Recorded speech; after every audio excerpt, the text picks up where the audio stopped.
আসসালামু আলাইকুম everyone, science ওয়েলে তোমাদের স্বাগত।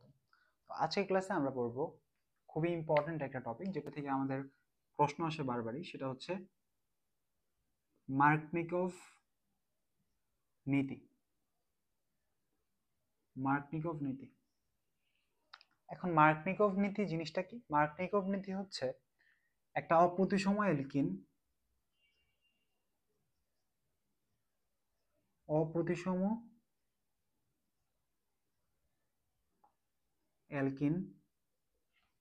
প্লাস অপ্রতিসম বিকারক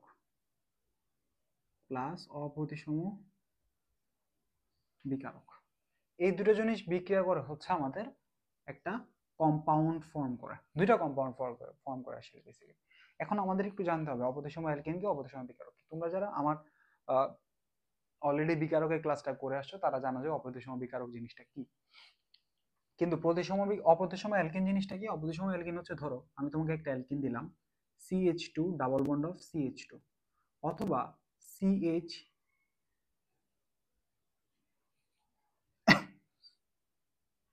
ধরো এখানে ডাবল বন্ড দিলাম, এখানে হবে CH3, এখানে হবে CH3, এখানে হবে হচ্ছে আমাদের CH। এই যে আমাদের এই দুইটা আমরা অ্যালকিন দেখাইলাম, এই দুইটা অ্যালকিনে দেখো ডাবল বন্ডের দুই পাশে আমাদের এই অ্যালকিনটাতে কার্বনের হাইড্রোজেন নাম্বার সেম, আর এই অ্যালকিনটাতে আমাদের ডাবল বন্ডের দুই পাশে হচ্ছে মিথাইল মূলকের সংখ্যা সেম। হুম আহ, মানে হচ্ছে আমাদের অ্যালকাইল গ্রুপ সেম। তাহলে এই এই ধরনের অ্যালকিনকে বলবো হচ্ছে আমরা প্রতিসম অ্যালকিন। এই ধরনের অ্যালকিনকে আমরা বলবো হচ্ছে প্রতিসম অ্যালকিন। আর অপ্রতিসম জিনিসটা কি? অপ্রতিসম হচ্ছে তোমার, ধরো আমি তোমাকে একটা অ্যালকিন দিলাম এরকম,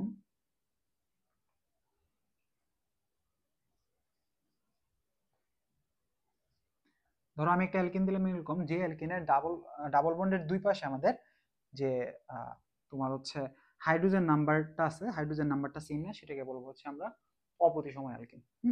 এখন অপ্রতিসম বিকারক জিনিসটা কি? অপ্রতিসম বিকারক তোমরা সবাই জানো, যে বিকারকটা আমাদের হচ্ছে ভাঙনের ফলে একটা পজিটিভ আয়ন একটা হচ্ছে নেগেটিভ আয়ন ফর্ম করবে, সেটাকে বলবো হচ্ছে আমরা অপ্রতিসম বিকারক। যেমন হচ্ছে HCl।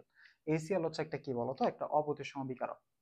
মার্কনিকভ রুলে ধরো একটা অপ্রতিসম বিকারক আমি নিলাম, সেটা হচ্ছে আমাদের CH3, C double bond of CH2, আর এদিকে আছে C প্লাস একটা অপ্রতিসম অ্যালকিন নিলাম এটা। তো এটার পর আমাদের এই দুইটা বিক্রিয়া করবে, বিক্রিয়া করে দুইটা কম্পাউন্ড ফর্ম করবে। কম্পাউন্ড ফর্মের আগে এই জিনিসটা হচ্ছে কি তৈরি করে বলতে পারবা? এই জিনিসটা হচ্ছে একটা ফ্রি রেডিকাল তৈরি করে, যেটাকে হচ্ছে আমরা বলি কার্বোক্যাটন।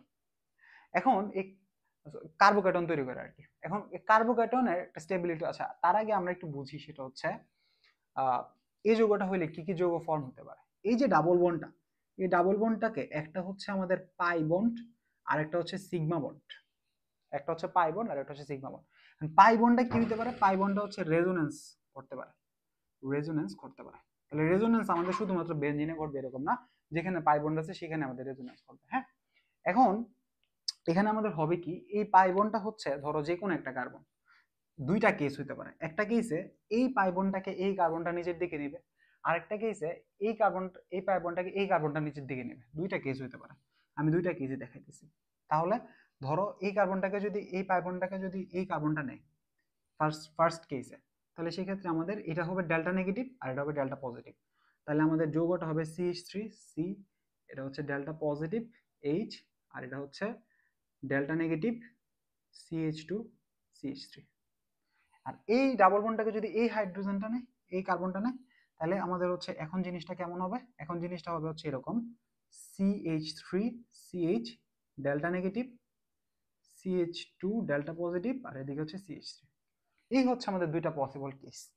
এখন অপতিসম বিকারকটা তো ভাঙবে, অপতিসম বিকারক ভাঙা কি উৎপন্ন করবে? উৎপন্ন করবে হচ্ছে H প্লাস আর হচ্ছে Cl মাইনাস।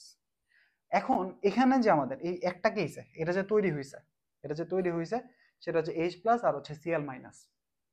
তাহলে দেখো এখানে H প্লাসটা হচ্ছে এই ডেল্টা নেগেটিভ পোর্শনে এসে যুক্ত হবে, যুক্ত হওয়ার ফলে আমাদের কি উৎপন্ন হইতেছে? CH, আমাদের হচ্ছে CH3, CH, আচ্ছা এটা কি আমরা একটু, আচ্ছা এখানে একটা H আছে, এটা হচ্ছে CH2, CH2, CH3। এটা একটা উৎপন্ন করতেছে আমাদের, রাইট? এটা একটা উৎপন্ন করতেছে। তারপর হচ্ছে আমাদের এখানে যদি এসে যুক্ত হয়, তাহলে এখানে এসে যুক্ত করলে আমাদের হচ্ছে কি উৎপন্ন করবে বলতো? এখানে এসে যুক্ত করলে উৎপন্ন হবে CH3CH।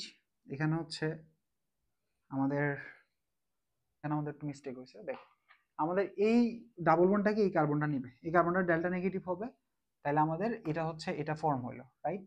আর এটা হচ্ছে ডেল্টা পজিটিভ, ঠিক আছে। আর এখানে হচ্ছে আমাদের এই ডাবল বন্ডটাকে এই কার্বনটা নিচ্ছে, এটা ডেল্টা নেগেটিভ, এটা হচ্ছে ডেল্টা পজিটিভ, রাইট? আচ্ছা, এখন আসো, এখন যখন আমাদের হচ্ছে এটাতে এসে এই যে এইচ প্লাসটা বসবে ডেল্টা নেগেটিভ পোর্শনে, এইচ প্লাসটা যখন এসে ডেল্টা নেগেটিভ পোর্শনে বসবে, তখন হচ্ছে আমাদের এটা ফর্ম হবে। এখানে হচ্ছে CH2 বসবে, আর এই ডেল্টা পজিটিভ এসে কে বসবে বলতো? এই ক্লোরিন বসবে। ক্লিয়ার? ক্লিয়ার?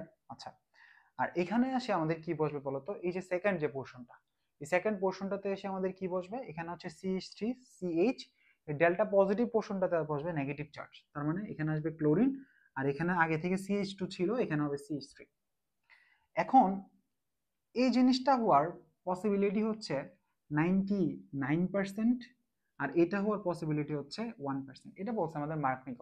এখন এটা তো উনি হাইপোথিসিসের ভিত্তিতে বলে নাই, এটা একটা আমাদের যৌক্তিক কারণ আছে। কি যৌক্তিক কারণ? তোমরা যারা আমার ইউটিউবে অলরেডি কার্বোক্যাটনের সক্রিয়তা ক্রমের ক্লাসটা দেখছো, তারা জানো যে এই আমাদের এখানে হচ্ছে দুইটা কার্বোক্যাটন ফর্ম হইতেছে। এই কার্বোক্যাটনটা হচ্ছে আমাদের একটা 2 ডিগ্রি কার্বোক্যাটন, এটা হচ্ছে আমাদের একটা 1 ডিগ্রি কার্বোক্যাটন। তাহলে এই 2 ডিগ্রি কার্বোক্যাটনের স্টেবিলিটি বা সক্রিয়তা 2 ডিগ্রি কার্বোক্যাটনের 1 ডিগ্রি কার্বোক্যাটন থেকে বেশি। তাহলে এখন একটা জিনিস চিন্তা করো, যে এটাতে এমন একটা জায়গায় তুমি যাচ্ছ, যে জায়গায় গেলে তুমি বেশি সক্রিয়তা পাবা, তুমি সেই জায়গায় যাওয়ার প্রবাবিলিটি বাড়বে না, সম্ভাবনা বাড়বে, বা সেই জায়গায় যেতে চাবা। ঠিক একই কারণে এটা হচ্ছে এই ফর্মেশনে গেলে বা এই কম্পাউন্ডটা ফর্ম করলে সে একটা ইন্টারমিডিয়েট 2 ডিগ্রি কার্বোক্যাটন ফর্ম করে, যা হচ্ছে বেশি স্টেবল দেন 1 ডিগ্রি। এই জন্য হচ্ছে এই কম্পাউন্ডটা 99% ফর্ম হওয়ার পসিবিলিটি, এর হচ্ছে 1% ফর্ম হওয়ার পসিবিলিটি। এখন এই জিনিস জায়গাটাতে তুমি যদি হচ্ছে আমাদের একটা জাস্ট হাইড্রোজেন পার অক্সাইড অ্যাড করে দাও, একটা হাইড্রোজেন পার অক্সাইড অ্যাড করে দাও, তাহলে আমাদের কি হবে? এই জিনিসটাকে বলবো হচ্ছে, তখন আমরা একটা হাইড্রোজেন পার অক্সাইড অ্যাড করে দিলে এখানে আমাদের কম্পাউন্ডটা ধরো সেমই থাকলো,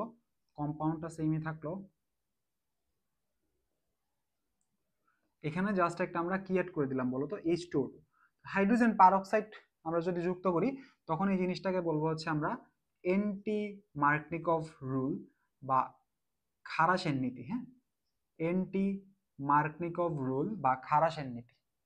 এখন এই H2O-টা কি করে? H2O2টা করলে এই জিনিসটা হওয়ার পসিবিলিটি হয়ে যাবে 10%, আর এটা হওয়ার পসিবিলিটি হবে আমাদের 90%।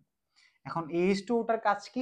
এটাকে বলে হচ্ছে আমরা জৈব পারক্সাইড, এটাকে বলি হচ্ছে আমরা জৈব পারক্সাইড।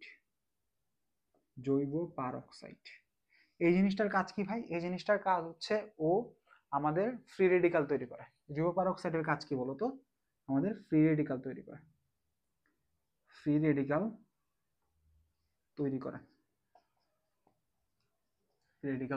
তাহলে জৈব পারক্সাইডটা হচ্ছে আমাদের ফ্রি রেডিকাল তৈরি করে। ফ্রি রেডিকাল তৈরি করার মাধ্যমে হচ্ছে সে এই জিনিসটার মেকানিজমটা চেঞ্জ করে। হ্যাঁ, মেকানিজমটা চেঞ্জ করার কারণে হচ্ছে আমাদের বেসিক্যালি, আচ্ছা এখানে প্লাস ACl তো দেওয়া হয়নি, প্লাস ACl, তাহলে এই জিনিসটা হচ্ছে আমাদের এটা যেটা আগে 1% ছিল সেটা 90%, রাইট? 10%। বুঝতে পারছি হোপফুলি তোমাদের এই জিনিসটা। তো এরকম প্রতিটা আমাদের অর্গানিকের টপিক, আমরা 30টা টপিকের অর্গানিকের তোমাদের বুঝাই দিব, বোঝানোর পরে তোমাদের ক্লাস নেবো, যে 30টা টপিক পড়লে তোমাদের একাডেমিক এডমিশন মোটামুটি সব জিনিস হচ্ছে কাভার হবে, একাডেমিকটা ফুল কাভার হবে। এই 30টা টপিকের আমাদের হচ্ছে ইউটিউব ক্লাসে আপলোড দেওয়া হবে, তোমরা হচ্ছে সেখান থেকে বাকি টপিকগুলো দেখতে পারবে।